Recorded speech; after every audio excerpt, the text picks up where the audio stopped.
بسم الله الرحمن الرحيم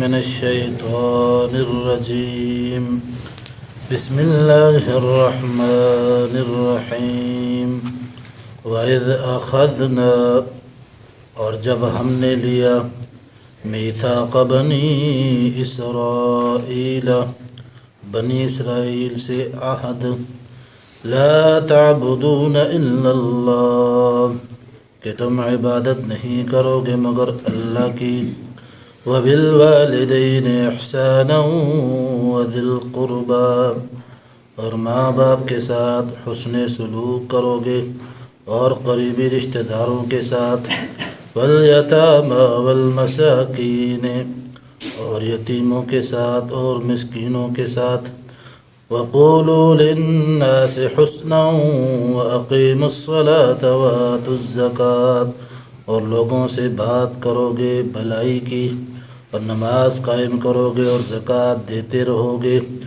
ثُمَّ تَوَلَّيْتُمْ پھر تم نے منہ موڑ لیا إِلَّا قَلِيلًا مِّنكُمْ مگر تم میں سے تھوڑوں نے وَأَنْتُمْ مُعْرِضُونَ اور تم اعراض کرنے والے ہوگے۔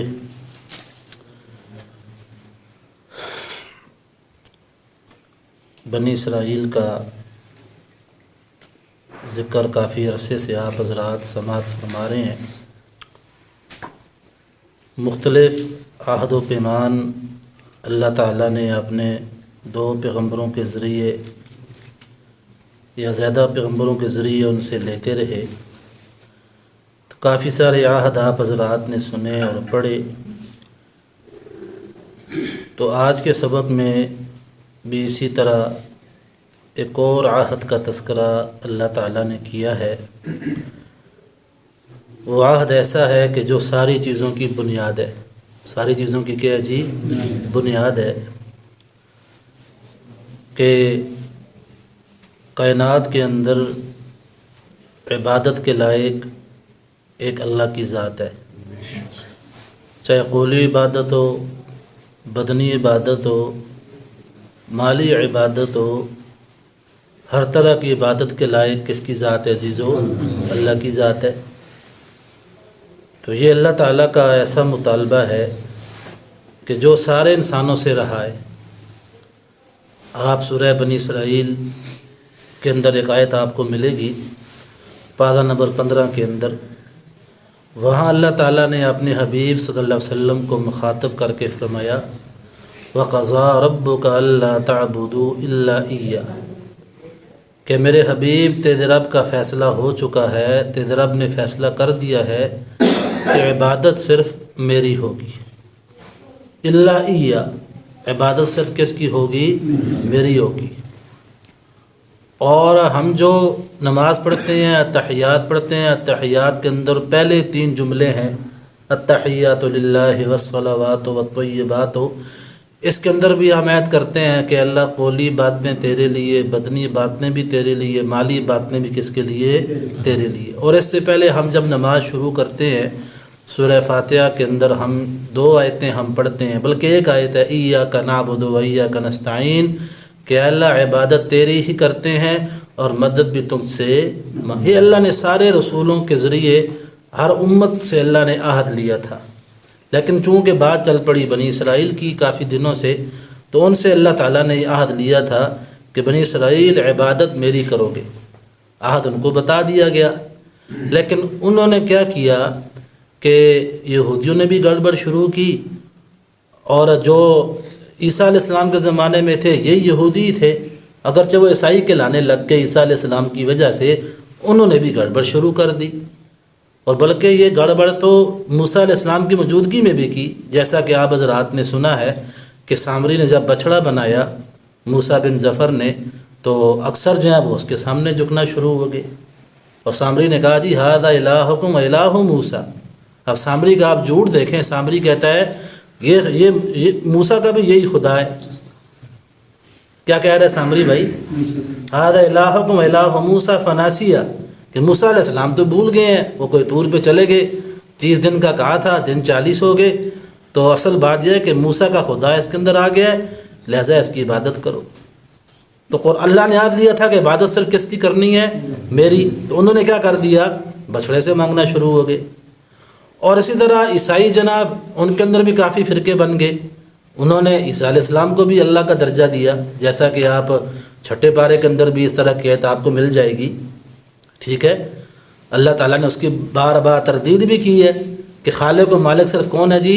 ایک اللہ کی ذات ہے۔ تو عیسائیوں کے اندر بھی 3 طرح کے یوں سمجھیں کہ فرقے بن گئے، جماعتیں بن گئیں۔ انہوں نے کہا جی کہ عیسیٰ علیہ السلام، ایک فرقہ کہتا ہے عیسیٰ رب ہے، عیسیٰ کیا ہے جی؟ اس کی ماں جو ہے وہ اللہ کی بیوی ہے، ٹھیک ہے۔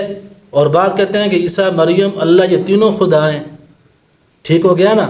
اور بعض کہتے ہیں کہ عیسیٰ علیہ السلام اللہ کے بیٹے ہیں، ٹھیک ہو گیا نا۔ اب یہ عیسائیوں کا شوشہ ہے۔ تو جب عیسائیوں نے یہ شوشہ چھوڑا تو یہودیوں نے کہا جی ہم کیوں پیچھے رہیں، تو انہوں نے عزیر علیہ السلام کو اللہ کا بیٹا بنا دیا۔ اب اللہ کا بیٹا بنانا یہ جائز ہے بھائی؟ اللہ تو کہتا ہے کہ متخذ صاحبۃ ولا ولد، اللہ فرماتے ہیں میں بیوی سے بھی پاک ہوں، میں اولاد سے بھی پاک ہوں۔ اور اللہ نے سورہ اخلاص میں اپنی کتنی پیاری تعریف کی ہے، قل هو اللہ احد، اے میرے حبیب آپ کہہ دیں اللہ ایک ہے۔ اللہ کہے جی اللہ الصمد، اللہ بے نیاز ہے، لم یلد ولم یولد، نہ کسی کا باپ نہ کسی کا بیٹا، ولم یکن لہ کفوا احد، اس پوری دھرتی میں اللہ کے مثل لیس کمثلہ شیء۔ ایک دوسری آیت آپ کو ملے گی، اللہ فرماتے ہیں میری مثل ہے ہی کوئی نہیں۔ تو اب یہ انہوں نے اس عہد کو بھی توڑ دیا کہ اللہ کی غیر کی بھی عبادت کی، اور اللہ کی غیر کی عبادت کرنا یہ ایسا گناہ ہے، قرآن کے مطالعے سے پتہ چلتا ہے کہ سب سے بڑا شرک غیر اللہ سے مانگنا ہے۔ سورہ لقمان ہے، پارہ نمبر 21 ہے، وہاں اللہ پاک نے کتنی بڑی بات فرمائی، کہا ان الشرک لظلم عظیم، اے میرے حبیب شرک کرنا بہت بڑا ظلم ہے۔ تو آپ اس گناہ کی یوں سمجھیں کہ اس گناہ کے گناہنے ہونے کا اندازہ اس بات سے لگتا ہے کہ رب ذوالجلال نے ہر گناہ کی معافی رکھی ہے بغیر توبہ کا، اگر آدمی مر جائے، حقوق العباد میں سے نہ ہو۔ حقوق العباد کا تعلق تو انسان سے ہے، اگر انسان معاف کر دے تو اللہ بھی معاف کر دیں گے، لیکن بعض صورتوں میں اللہ بندے سے کہہ دیں گے یار تجھے میں اپنی طرف سے دے دیتا ہوں تو اس کو معاف کر دے، ایسا بھی ہوگا۔ اللہ کرے کہ اللہ سب کے ساتھ ایسا معاملہ کرے، غلطیاں کوتاہیاں تو سب میں ہوتی ہیں نا، لیکن جو حقوق اللہ ہے، حقوق اللہ کے اللہ خود معاف کریں گے، اور اس میں چونکہ بندے کا عمل دخل کوئی نہیں۔ لیکن شرک ایک ایسا گناہ ہے، اللہ نے خود 2 جگہ فرمایا کہ بھائی شرک کرنے والے کی معافی کوئی نہیں ہے۔ تو یہ ان سے عہد لیا گیا تھا کہ عبادت اللہ کی کرنی ہے۔ اور دوسرا عہد کیا تھا؟ وبالوالدین احسانا، کہ ماں باپ کے ساتھ حسن سلوک کرنا ہے۔ کس کے ساتھ بھائی؟ ماں باپ کے ساتھ حسن سلوک کرنا ہے۔ اب یہ حکم ہمارے لیے بھی ہے، صرف بنی اسرائیل کے لیے نہیں ہے، یا کسی اور قوم کے لیے تھا، ہمارے لیے نہیں ہے۔ جس نے بھی کلمہ پڑھا ہے لا الہ الا اللہ محمد رسول اللہ، جو اللہ کے نبی کو نبی مان چکا ہے، قرآن کو کتاب مان چکا ہے، ان سب کے ذمہ لازم ہے کہ ماں باپ کے ساتھ کیا کریں بھائی؟ اب دیکھیں قرآن مقدس نے 2 جگہ 2 آیتیں آپ کو ملیں گی، غالباً ایک آیت آپ کو ملے گی سورہ عنکبوت میں پارہ نمبر 20 کے اندر، اور ایک آیت آپ کو ملے گی پارہ نمبر 21 کے اندر، اور سورت کا نام ہے سورہ لقمان۔ اللہ فرماتے ہیں من جاہداک علی ان تشرک بی ما لیس لک بہ علم فلا تطعہما وصاحبہما فی الدنیا معروفا، اے میرے بندے کہ اگر ماں باپ تجھے شرک کرنے کا حکم دیں، میری ذات کے ساتھ شرک کرنے کا کیا دیں؟ حکم دیں، تو اب یہاں پہ تو نے اپنے ماں باپ کی بات نہیں ماننی، یہاں بات نہیں ماننی۔ وصاحبہما فی الدنیا معروفا، لیکن پھر بھی ماں باپ اگر کافر بھی ہوں تو دنیا کے اندر ان کے ساتھ تو نے حسن سلوک کرنا ہے۔ کیا کرنا ہے جی؟ بولو، آپ اندازہ لگائیں۔ ان 2 آیتوں سے تو انشاءاللہ آپ کو بات سمجھ میں آ گئی ہوگی کہ ماں باپ کے ساتھ حسن سلوک کا حکم ہے، لیکن چونکہ ہمارے معاشرے میں اعتدال نہیں ہے، آپ نے بھی اس چیز کو محسوس کیا ہوگا کہ ماں کی طرف کچھ جھکاؤ کیا ہوتا ہے جی؟ بولو بھائی، ماں کی طرف کیا ہوتا ہے؟ ماں کی طرف زیادہ ہوتا ہے۔ اب رقشے پہ لکھا ہوتا ہے ماں کی دعا جنت کی ہوا تے پیو دی بدعا دوزخ دی ہوا ہے، نہیں سمجھے؟ ماں کی دعا کس کی ہوا؟ ماں کی دعا کس کی ہوا؟ دوزخ جنت کی ہوا، تو پھر باپ کی دعا دوزخ کی ہوا، ٹھیک ہے۔ اب یہ ٹھیک ہے، اس چیز کو ہم بھی مانتے ہیں، اور اللہ کے نبی نے بھی اپنی حدیث کے اندر ایک صحابی نے پوچھا یا رسول اللہ من ابر، میں کس کے ساتھ حسن سلوک کروں؟ یعنی صحابی نے مسئلہ پوچھا تو میرے نبی نے 3 دفعہ ماں کے بارے میں فرمایا، امک امک امک، کہ بھائی ماں کے ساتھ حسن سلوک کر، ماں کے ساتھ حسن سلوک کر، ماں کے ساتھ حسن سلوک کر۔ جب صحابی نے 4تھی دفعہ پوچھا آپ نے فرمایا ثم اباکا، پھر اپنے باپ سے حسن سلوک کر۔ اب چونکہ محدثین نے اس کی وجہ لکھی ہے کہ بھئی آپ نے ماں کے ساتھ 3 دفعہ حسن سلوک کا حکم کیوں دیا، 3 دفعہ، اور چوتھے درجے بھی آپ نے باپ کے ساتھ حسن سلوک کا حکم دیا، تو محدثین فرماتے ہیں چونکہ ماں 3 ایسے مراحل سے گزرتی ہے جن سے باپ نہیں گزرتا۔ 9 مہینے ماں پیٹ میں رکھتی ہے، اس کو بڑی اس کے لیے تکلیف ہے، ماں اس کو اٹھاتی ہے اپنے پیٹ کے اندر، اب کھانا پکا رہی ہے بچہ پیٹ کے اندر ہے، نماز پڑھ رہی ہے بچہ پیٹ کے اندر ہے، جھاڑو دے رہی ہے بچہ پیٹ کے اندر ہے، ٹھیک ہے نا۔ اور پھر جب وقت ولادت آتا ہے تو اب وہ بھی ایک تکلیف ہے، اب ظاہر بات ہے وہ ایسی تکلیف ہے کہ یوں سمجھے کہ اب اس تکلیف سے باپ نہیں گزرتا۔ اور اس کے بعد 2 سال یا 2.5 سال 2 سال یا 2.5 سال ماں اپنی ساتھیوں سے دودھ پلاتی ہے۔ اب یہ ایسی یوں سمجھیں کہ خدمت ہے کہ جو باپ، حالانکہ باپ اس کے علاوہ اور بڑی خدمتیں کرتا ہے، لیکن چونکہ 3 خدمتیں ایسی ہیں جو بہت زیادہ گراں ہیں، مشکل ہیں، محنت کش ہے، اس لیے پیغمبر نے فرمایا اپنی ماں کے ساتھ کر، اپنی ماں کے ساتھ کر، اپنی ماں کے ساتھ کر۔ پھر 4تھی دفعہ آپ نے فرمایا کس کے ساتھ کر بھائی؟ باپ کے ساتھ۔ لیکن اب یہ نہیں کہ باپ کے حوالے سے اور کوئی حدیث نہیں۔ اب کتنی پیاری بات آپ نے فرمائی کہ والد کی رضا میں اللہ کی رضا ہے، والد کی رضا میں بھائی اللہ کی رضا ہے، اور والد کی ناراضگی میں اللہ کی ناراضگی ہے، کہ اگر آپ سے والد ناراض ہے تو پھر شرعی وجہ سے ناراض ہے۔ اب یہ نہیں کہ مثال اب ایسی والد آپ سے فری میں ناراض ہو گیا تو ایسی صورت میں تو ایسا حکم نہیں لگے گا، کوئی ایسی آپ کے اندر کوتاہی ہے جو شرعاً کوتاہی بنتی ہے، جس کو شریعت کوتاہی کہتی ہے، تو ایسی صورت میں اگر آپ سے والد ناراض ہے تو پھر اللہ بھی آپ سے کیا ہوں گے جی؟ ناراض ہوں گے، اللہ بھی آپ سے کیا ہوں گے؟ ناراض ہوں گے۔ بھائی یقین مانے ماں باپ کے حوالے سے تو اتنی زیادہ احادیث آپ کو ملیں گی۔ حدیث کے اندر آتا ہے کہ ایک صحابی نے پوچھا یا رسول اللہ میرے ماں باپ کا مجھ پہ کیا حق ہے، میرے ماں باپ کا مجھ پہ کیا حق ہے؟ تو پیغمبر نے فرمایا تیرے ماں باپ ہما جنتوں کا او ناروں کا، تیرے ماں باپ یا تو تیری جنت ہیں یا تیری دوزخ ہے۔ صحابی نے پوچھا یا رسول اللہ وہ کس طرح؟ آپ نے فرمایا خدمت کرے گا، ان کو راضی رکھے گا تو جنت میں چلا جائے گا، اور اگر ان کو ناراض کرے گا تو کہاں چلا جائے گا بھائی؟ جہنم میں چلا جائے گا۔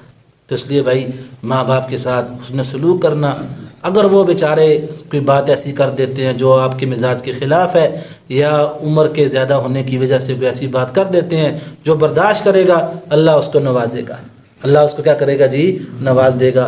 یہ بہت بڑی سعادت کی بات ہے جو لوگ ماں باپ کے ساتھ حسن سلوک کرتے ہیں۔ اور ماں باپ کو گالیاں نکالنا، ماں باپ کو تانے دینا، ماں باپ کو پریشان کرنا، یہ بہت بڑا جرم ہے۔ چنانچہ ایک کتاب ہے حدیث کی، اس کا نام ہے ادب المفرد، اس کے اندر زیادہ تر حدیثیں بخاری مسلم کی ہیں، تو اس کے اندر ایک حدیث موجود ہے، راوی نے ایک حدیث بیان کی ماں باپ کے حوالے سے، پھر نیچے اس نے ایک واقعہ لکھا ہے کہ ایک آدمی وہ شراب کا عادی تھا۔ کس کا عادی تھا بھائی؟ وہ شراب۔ اور کیونکہ حدیث میں آتا ہے کہ اللہ ہر گناہ کی سزا مؤخر کرتا ہے، ہر گناہ کی سزا اللہ کیا کرتا ہے؟ کیونکہ اللہ نے ایک دن رکھا ہے بھائی، اللہ نے کیا رکھا ہے جی؟ ان یوم الفصل میقاتہم اجمعین، اللہ فرماتے ہیں میں نے فیصلے کا دن مقرر کیا ہے، آخرت میں ہر آدمی کو اس کے اچھے اعمال کی جزا اور برے اعمال کی کیا ملے گی بھائی؟ سزا ملے گی۔ لیکن ماں باپ کے ساتھ جو جیسا برتاؤ آپ کریں گے، جیسا برتاؤ آپ کریں گے، اچھا برتاؤ کریں گے تو آپ کو اس کی اچھائی دنیا میں بھی ملے گی، آپ نے تجربہ بھی کیا ہوگا، آپ کے مشاہدہ بھی کیا ہوگا۔ آخرت کے درجے تو بعد کی بات ہے، آخرت کے منازل تو بعد کی بات، اللہ اس کے کچھ اثرات دنیا میں دکھائیں گے، اور اگر ماں باپ کو آپ نے پریشان کیا تو اس کی جو سزا آپ کو آخرت میں ملنی ہے کچھ نہ کچھ دنیا میں بھی اس کے اثرات آپ کو پہنچ کے رہیں گے۔ یہ بات مشاہدہ بھی ہے اور پیغمبر کی حدیث بھی ہے۔ تو ایک آدمی تھا، وہ راوی فرماتے ہیں کہ شراب کا عادی تھا، تو ماں اس کو منع کرتی تھی کہ بیٹا تو شراب چھوڑ دے، نشہ چھوڑ دے، اچھی بات نہیں ہے۔ تو وہ نشئی آدمی کا ایک ہی ذہن ہوتا ہے بھائی مجھے نشہ ملے، وہ دنیا سے الگ تھلگ ہوتا ہے. بھائی دعا کریں اللہ کسی کی اولاد کو اس لت میں مبتلا نہ کرے. ٹھیک ہے، میں تو کہتا ہوں کہ اگر آپ نے کسی کے ساتھ دشمنی آپ نے اپنی بڑاس نکالنی ہے دل کی، آپ اس کے ایک بچے کو نشے پہ لگا دیں، آپ کی ساری بڑاس ختم بھی ہو جائے گی، اس کا سارا خاندان تباہ بھی ہو جائے گا. ایک بات کر رہا ہوں، یہ ایسی لت ہے نشے کی. اور سننے میں آ رہا ہے کہ ہمارے محلے میں اکثر نوجوان آج کل چرس کی لت میں مبتلا ہے. یہ جو باغ ہے نا باغ، یہ زحمت ہے. یہ باغ کیا ہے جی؟ ہاں میں تو سچ بات کرنے کا عادی ہوں، میں جو بھی ہو. یہ باغ زحمت ہے، سارے کٹھے پہ بیٹھے رہتے ہیں، کیا کرتے ہیں؟ ٹھیک ہے، ایسے نوجوان چرس پی رہے ہیں جو میرے پاس یہاں بیٹھتے تھے، درس سنتے تھے، ابھی پتہ چل رہا ہے کوئی چرس پہ لگ گئے اور نماز بھی رہ گئی ہے اور یہ درس بھی رہ گئے. ٹھیک، نشہ ایسی چیز ہے. اس لیے بھائی اس کے حوالے سے اللہ سے مانگنا اور کڑی نگرانی کرنا. ٹھیک ہے، پھر کبھی اس پر ہم بات کریں گے. تو نشہ ایک ایسی چیز ہے کہ جو خاندانوں کو تباہ کرتا ہے، جو نسلوں کو تباہ کرتا ہے، جو دلوں کا سکون ختم کر دیتا ہے. چاہنے والے اپنے اس رشتہ دار کے لیے پریشان ہوتے ہیں، تڑپتے ہیں، ہمدردی ظاہر کرتے ہیں کہ یار یہ کسی طرح ٹھیک ہو جائے، لیکن نشہ ایک ایسی عادت ہے جس کا علاج کسی اسپتال میں بھی نہیں ہوتا، پھر آ کے لگ جاتا ہے. تو وہ شراب کا عادی تھا، تو ماں اس کو منع کرتی بیٹا شراب نہ پی، تو وہ کبھی کبھار کہہ دیتا ماں تو ہر وقت گدھے کی طرح چیختی رہتی ہے. کس طرح چیختی رہتی ہے؟ گدھے کی طرح چیختی رہتی ہے. تو وہ بندہ مر گیا، دفنایا گیا.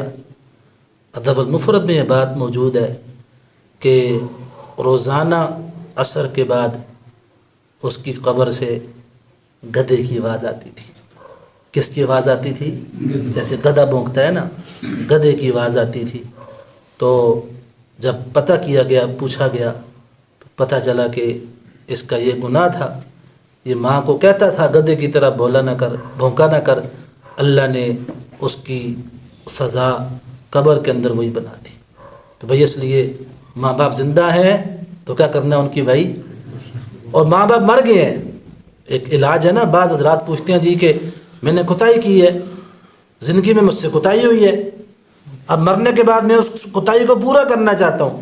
تجھے پیغمبر کی حدیث سے تجھے بے راستہ بتا رہا ہوں. ٹھیک ہے نا، اللہ کے نبی نے اس کا راستہ بھی بتایا.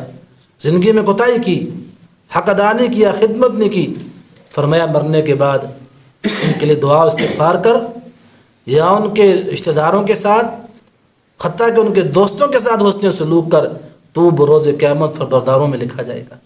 کس میں لکھا جائے گا؟ فرمانبرداروں میں لکھا جائے گا. یہ تیرے لیے ایک علاج ہے کہ زندگی میں کوتاہی کر بیٹھا، اب مرنے کے بعد ان کے لیے دعا کر، استغفار کر، صدقہ خیرات کر. جو ماں باپ کے تیرے رشتہ دار ہیں، تیرے ماں باپ کے قریبی دوست ہیں، چاہنے والے ہیں، ان کے ساتھ حسن سلوک کر، تو بروز قیامت تو فرما بردار اولاد میں شمار کیا جائے گا. یہ حدیث کے اندر موجود ہے. اور صحابہ کا عمل بھی ہمیں ملتا ہے. عبداللہ بن عمر رضی اللہ تعالیٰ عنہ، سب قائد رضی اللہ تعالیٰ عنہ، بہت عظیم صحابی ہیں، عظیم صحابی کے بیٹے ہیں، پیغمبر کی سنت کے حافظ ہیں. کس کے بھائی؟ پیغمبر کی ہر عمل کے حافظ یہ صحابی ہیں. ہم جب بخاری، مسلم، ابن ماجہ، ترمذی، نسائی، ابو داؤد شریف جب ہم پڑھتے تھے تو عبداللہ بن عمر ایک ایسے صحابی ہیں کہ اللہ کے نبی نے جو کیا وہ کرتے تھے، کر کے لوگوں کو دکھاتے تھے اور فرماتے تھے میں نے اسی طرح پیغمبر کو کرتے ہوئے دیکھا ہے. اتنی پیغمبر کی سنت کے حافظ عبداللہ بن عمر. تو ان کے بارے میں آتا ہے کہ ایک دفعہ یہ کہ بازار میں جا رہے تھے، گدھے پہ سوار تھے، سر پہ امامہ باندھا ہوا تھا. تو ایک آدمی ان کو دیہات کا ملا، تو حضرت گدھے سے اتر گئے، اپنے سر سے پگڑی اتاری، پگڑی اتار کے اس دیہاتی آدمی کے سر پہ پہنائی اور فرمایا میرا یہ گدھا سواری حاضر ہے، آپ اس پہ بیٹھ کے چلے جائیں. شاگرد نے پوچھا کہ حضرت یہ کون ہے؟ نہ آپ کا جاننے والا، نہ آپ کا دوست ہے، نہ کوئی رشتہ دار ہے. فرمایا میرے والد کا دوست ہے. کیا فرمایا؟ یہ میرے والد کا دوست ہے، حضرت عمر کا دوست ہے. تو ہمیں نبی کی حدیث ملی ہے کہ ماں باپ کے رشتہ داروں کے ساتھ بھی کیا کرنا ہے جی؟ حسن سلوک کرنا ہے. تو انشاءاللہ اگر آج ہم اپنے ماں باپ کے ساتھ حسن سلوک کریں گے، اللہ اس سے راضی ہو کے اللہ ہمیں بھی وہ دن دکھائے گا کہ ہماری اولاد بھی ہمارے ساتھ کیا کرے گی جی؟ حسن سلوک کرے گی. اللہ ہم سب کو ماں باپ کے ساتھ حسن سلوک کرنے کی توفیق نصیب فرمائے. جن گھروں میں ماں باپ کی آوازیں آتی ہیں، ماں باپ بیٹھے ہوئے نظر آتے ہیں، وہ گھر بڑے برکت والے ہیں، نعمت والے ہیں، رحمت والے ہیں. اور جن گھروں کے اندر ماں باپ آج موجود نہیں ہے، اس گھر کے اندر آپ خود دیکھ لیں، خاص کر عید کے موقع پہ کیسی ویرانگی ہوتی ہے. شادی کے موقع پہ کیسی ویرانگی ہوتی ہے. مرنا تو سب نے ہے لیکن بندہ محسوس کرتا ہے. ٹھیک ہے جی, اللہ ہم سب کو عمل کی توفیق نصیب فرمائے. باقی انشاءاللہ اگلی آیتوں کا جو خلاصہ ہے کل بیان کریں گے. وما علینا الا البلاغ.